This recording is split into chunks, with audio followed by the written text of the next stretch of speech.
Hey everyone, I'm back again, and we're going to continue where we left off right there, quite abruptly at the last video. So what we did was we made this door here, and we made pistol and some ammo for it, and we made this room here with a gap.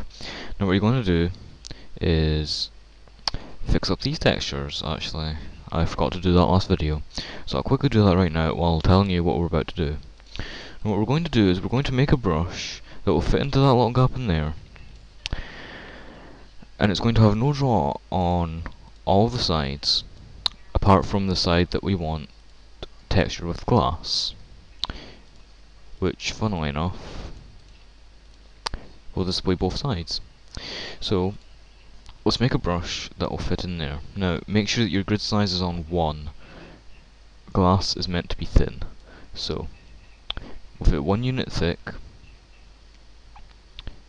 drag a brush down, and make sure that it fits properly in your gap.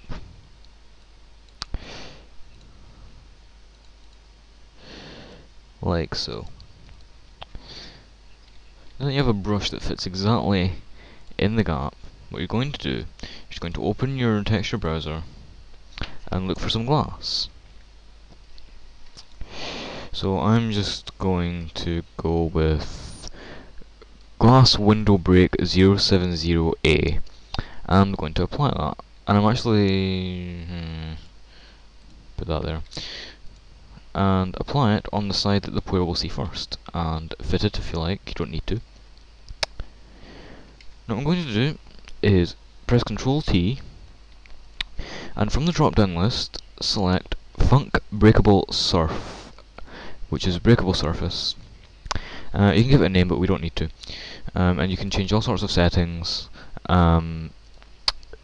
for said glass. But as I said, we are not going to, so we're going to save that for some other time when we actually need to.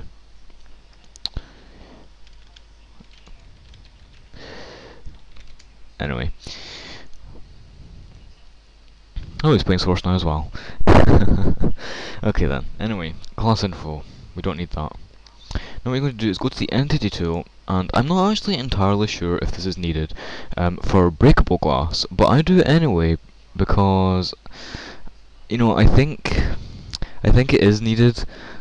I know it helps with reflections, I believe. So what you're going to do is in the Entity view, type in env cube map. Click on it and place it anywhere in your map. It doesn't need to be anywhere specific. Now, double click it in the 3D view and you'll see a property named brush faces. Hit pick, and then in the 3D view, left click on the glass, on the face that's textured with the glass, and you'll see it fills in whatever number brush face it was. Click apply, and there you go. The cube map will be tied to that glass from there on. So now what you could easily do is run it, and you'll start over here, and you'll be able to walk over here, go through this door, pick up this pistol and ammo, and shoot the glass open, and you'll be able to go through it. What you might want to do to make it easier to do that, something I should have mentioned way back at the start, is put in an item underscore suit and place it exactly in the center of your player start, and that will make it so that you start off with the HEV suit immediately upon map loading, which is incredibly handy because it means you can sprint and such, and actually change weapons. I know that the suit is actually required to change weapons. So anyway, now that we have a room in here, I think what we're going to do is we are going to introduce you to the concept of ladders. So what you're going to do is select the room. If you click too fast, that properties window comes up. Select the room. Oh, there we go.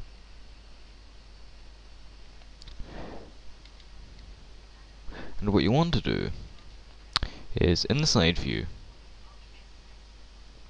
you want to duplicate it up and on top, and make sure it overlaps, like that. I'm going to actually move along a little bit there. Now, obviously you don't want this hole here So what you're going to do is fill in that hole with one brush. Delete the other brush and just make one brush fill in that hole. And obviously you want to now texture this with no draw. Now you might be thinking, so how am I going to get a ladder? Well, you go up here and click on the floor and move it over to align with the wall, and then do the same for the roof of the other building, and then you can see you have an opening. You have to fill in brushes here. That's easily done. You could either make a new brush, or what I do is I just simply clip the brush that's already there and drag it down, and I do that for both sides, because that's very simple to do.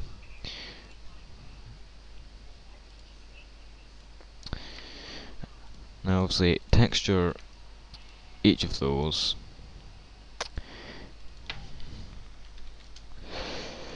Now what you want to do is you want to make your ladder. So, how am I doing for time? Plenty of time. So what you want to do is, with the no draw texture selected, what you want to do is make a brush. Yeah, I want that too. Make a brush that will be small enough and believable enough to be a ladder. I'm going to tell you the dimensions I'm going to use in a second. I can't type and talk at the same time for some reason. I'm going to use 32 by 16. And obviously align it with the floor.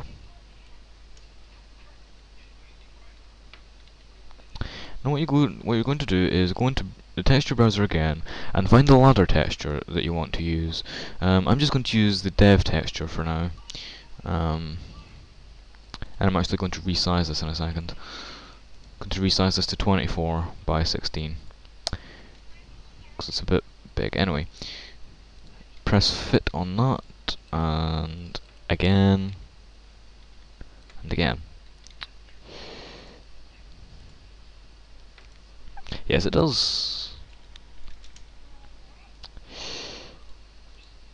And we're going to run out of time if I don't stop typing. Oh, and texture the top as well. You need to texture the top. Now what you might be thinking is, so how's that going to work? How is that just going to immediately be a ladder? No, it's not. That brush is going to be completely invisible.